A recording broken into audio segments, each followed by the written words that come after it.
На этот раз мы в Турции, и мы сегодня посетим с вами каньон в районе Кемер, Анталия, который называется Гейнюк.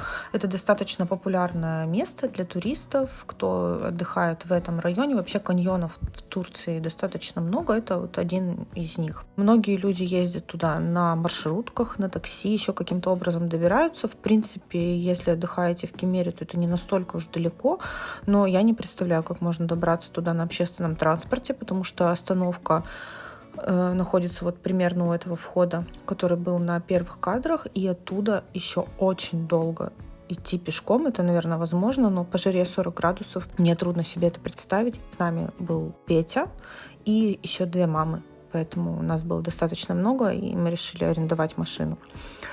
Вот такой вот вход в сам парк, то есть это еще не каньон, это парк, по которому можно просто гулять и до каньона не доходить. Вход стоит около $10 на человека. Также на входе можно купить разные экскурсии, например, каньонинг, либо прокатиться на лодке, либо развлечения типа зиплайна. Сейчас мы впереди увидим этот зиплайн. А можно ничего не покупать и просто зайти туда пешком.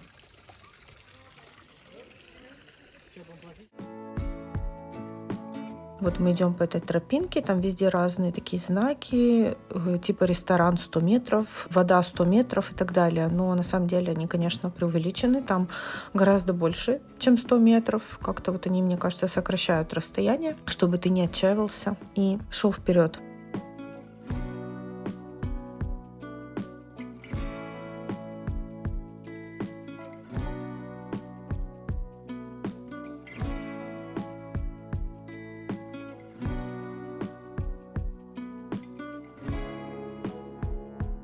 Вот здесь вот течет эта горная река. Здесь купаться нельзя, там везде значки, что купаться конкретно в этом месте запрещено.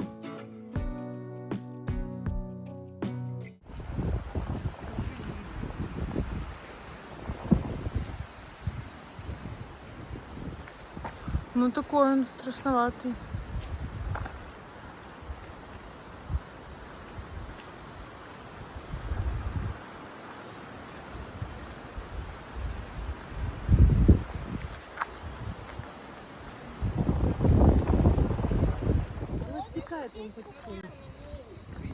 Здесь нет, но там дальше будет можно. Там, где река будет, то можно купаться. Ой, красота какая.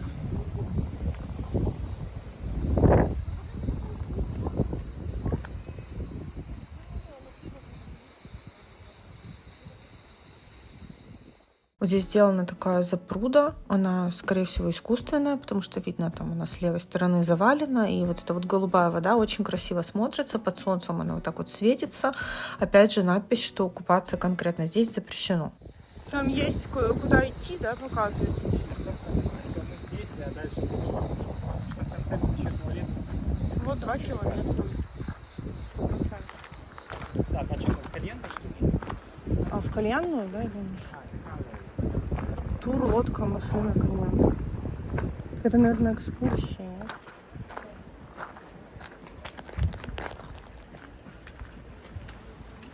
Там. Это нора. Нора, это...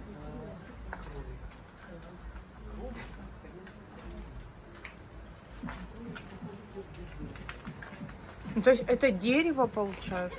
А, нет, это пещерки. Такие небольшие пещерки. Пролезть туда, я думаю, нельзя. Или даже если можно, то не стоит. И скоро мы увидим такой первый пит-стоп. Там будет ресторанчик небольшой. О, вот сейчас на маленькой, но все равно. Я бы на такой прокатился, но только чуть больше.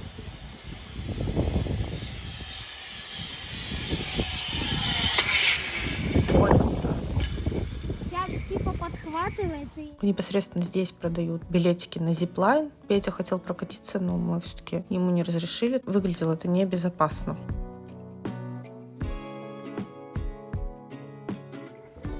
Вот в этом месте можно купаться. Вот здесь вот. Там даже есть, по-моему, переодевалка, и можно купаться. Но мы идем дальше.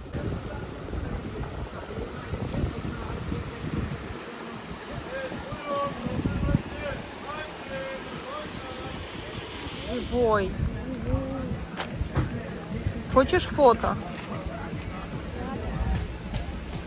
звуки цикад постоянно фоном. Красивый вид. Вот там вот это вот зиплайн, и он как-то вот в несколько точек. То есть можно от А до Б, от Б до С и от С до Д, грубо говоря, прокатиться. Что упирается этого, я не знаю. Который там, это он, скорее всего.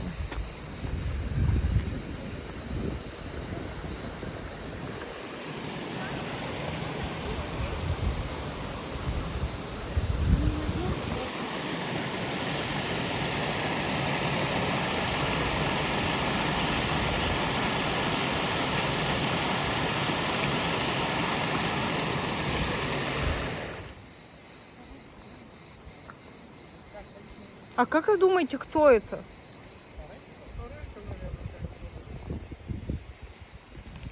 Там только крупнее было, да, что? Да, там побольше было. Где там? Вот там. Рассказывается везде, написана информация, что тропа составляет 2 километра. Но, опять же, мы как-то в это не поверили. То, что шли мы достаточно долго, и вот здесь также на пути встречается такой висячий мостик, можно при желании на него зайти.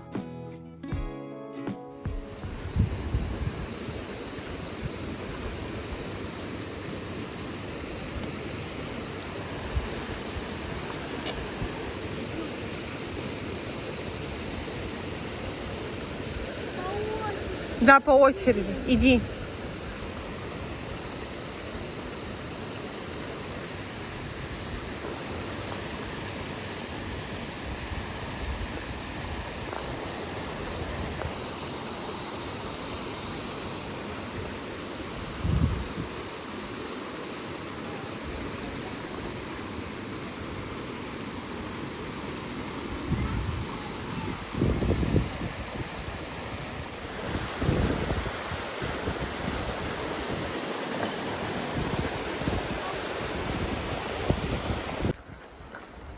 Вот это тоже красивый вид.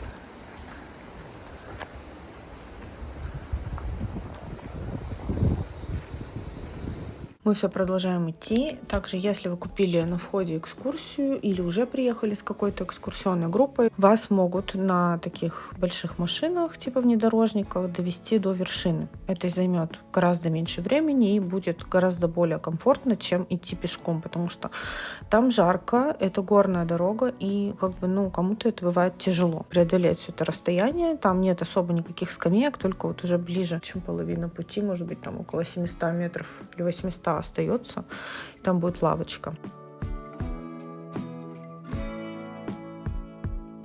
Вот здесь такая будочка, она заброшенная, сейчас она не функционирует. Мы так поняли, что это какой-то бывший фуникулер, потому что видно, что там есть такой постамент для самой кабинки, но он не функционирует. Возможно, его еще реставрируют и сделают заново. Везде вот такой вот вид, вот эти вот ущелья такие горные, красивый живописный вид. Это, конечно, не норвежские фьорды, но тоже ничего.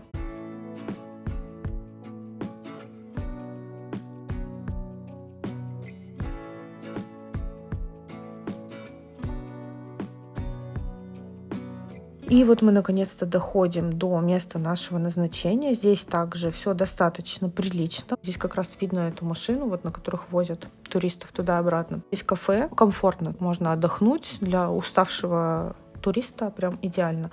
Можно отдохнуть, попить пиво, поесть, заказать сок свежевыжатый, но все это совершенно недешево. Они прям мне кажется, придумывают цены на ходу. И здесь видно каньон и надпись такая «Каньонинг». Можно, опять же, если вы с экскурсионной группой, то 20 человек ныряют в эту ледяную воду и просто идут вереницей друг за другом. По-моему, это просто ужасно. Поэтому мы сделали это вдвоем. Ребенок у нас был с бабушками, и мы просто переоделись и полезли в этот каньон. Когда ты залезаешь, тебе дают аквасоки, жилетку и шлем специальный. Сначала кажется, зачем этот шлем, но на самом деле понятно, что дальше он нужен. Цель ваша — дойти до водопада. То есть нужно идти по этому узкому каньону, сколько-то он составляет. Общий маршрут занимает около часа. Вот мы в прохладной водичке здесь купаемся. Достаточно холодно, но занятно. Даже немножко людно. И людно.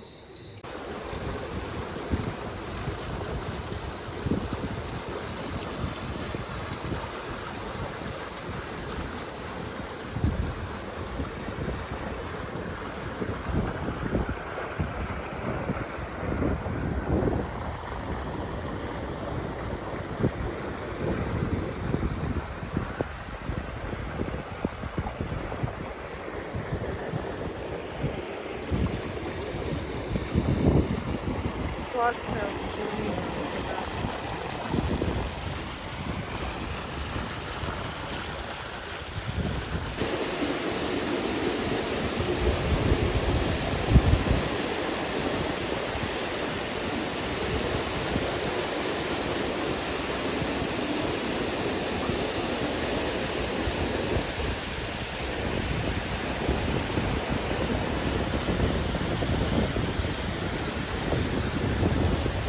Ого. Че, пойдем?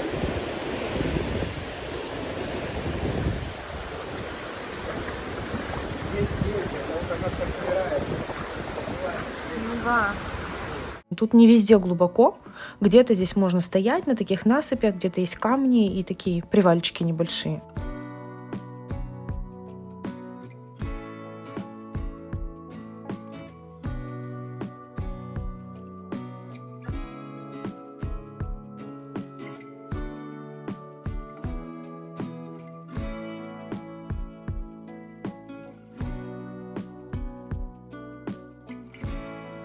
Да? Тут реально выжить. Да.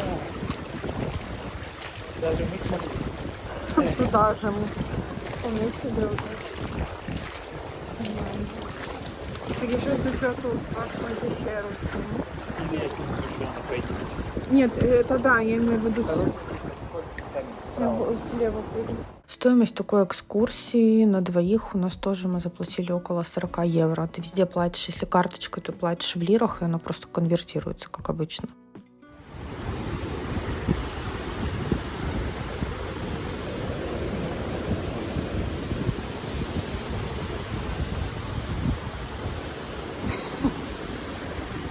Я не знаю. Да, нас Прикольно, такие горы. занесло.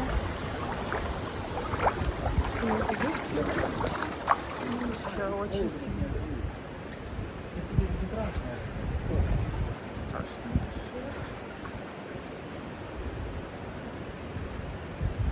Там, наверное, задувает где-нибудь сквозняк.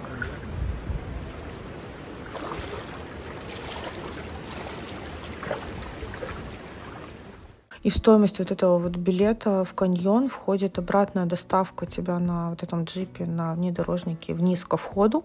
И нам также разрешили взять также наших мам, которые как бы в билет не входили, но нас всех забрали, и обратно мы уже достаточно быстро спустились.